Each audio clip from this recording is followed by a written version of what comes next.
দেখছেন আলু বাড়ি, সর্ষে ক্ষেতের ফুল ফুটেছে। আমরা এবার চলে আসছি এক প্রকাণ্ড বৃক্ষ, সম্ভবত এটা বটতলাই হবে। আচ্ছা, আপনার নামটা একটু বলুন আর এই জায়গাটার নাম কি? আমার নাম গদাধর জানা। হ্যাঁ, কর্ণগর ফেরি।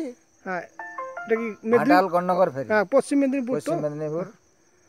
আচ্ছা, এই যে বট গাছটা এত বড় প্রকাণ্ড বট গাছ, এটা কত বছর মোটামুটি হবে? সেটা তো আইডিয়া হবে না ঠিক। আর ফেরি মানে তো এটা নিশ্চয়ই কোনো ঘাট আছে। হ্যাঁ, এটা কি ঘাট? এটা বটতলার ঘাট বলি আমরা। বটতলা ঘাট। আর এই নদীটা কি? শিলাবতী। শিলাবতী। হ্যাঁ, এটা দ্বারকা মানে রূপনারায়ণের সঙ্গে মিশছে কি? তাই তো? সবাই এর সঙ্গে মিশে আছে। এটার সঙ্গে মিশে আছে। আচ্ছা, আপনার নাম একটু বলে দিন। আমার নাম মানছি।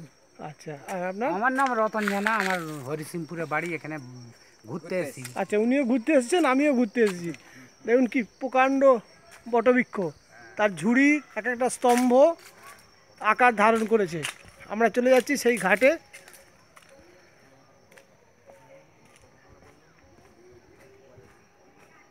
এই দেখুন প্রকাণ্ড একটি বটবৃক্ষ। এই যে নদীটির নাম বললেন, সেই নদীর ঘাট সুন্দরভাবে বাঁটানো হয়েছে। 13 নম্বর ওয়ার্ড সূত্রে জানতে পারলাম এটি 13 নম্বর ওয়ার্ড ঘাটাল মহকুমায় মধ্যে যে পৌরসভা রয়েছে, ঘাটাল পৌরসভা, সেইখানে এই বটতলার এই বট গাছ দেখতে পাচ্ছেন। বট গাছ, তার আকার ক্রমশ নদীর দিকে চলে যাচ্ছে।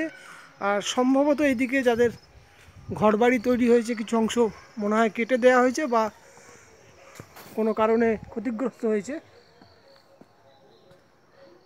আমরা বোটানিক্যাল গার্ডেনের বট গাছ দেখেছি, কিন্তু এই ধরনের একটি বৃহৎ, সুবৃহৎ বলতে গেলে বটবৃক্ষ সাক্ষী হতে পারলাম। আমাদের এই ক্ষেত্র সমীক্ষা চলছে। দেখুন, আরও একবার দেখাই ভিতরের অংশ। আবার এদিকে সেই একই জায়গায় হলুদ ক্ষেত্র।